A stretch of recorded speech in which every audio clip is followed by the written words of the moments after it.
2 weeks na lang magpapasko na, kaya mag-aayos tayo sa bahay kahit papano.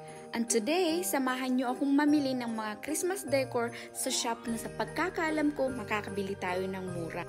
Ako nga pala si Rufi, isa akong OFW dito sa Czech Republic, nag-gastador noon, kuripot na ngayon.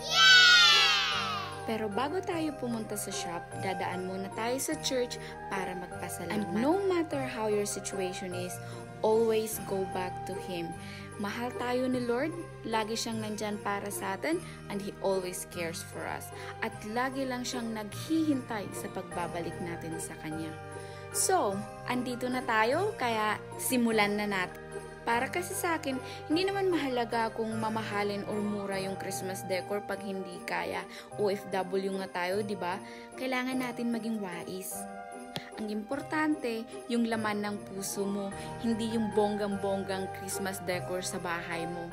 Pero kung afford mo naman, why not, di ba?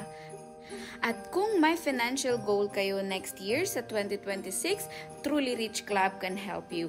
I have a link up in my bio for a free guide. Spread kindness, guys. Ciao!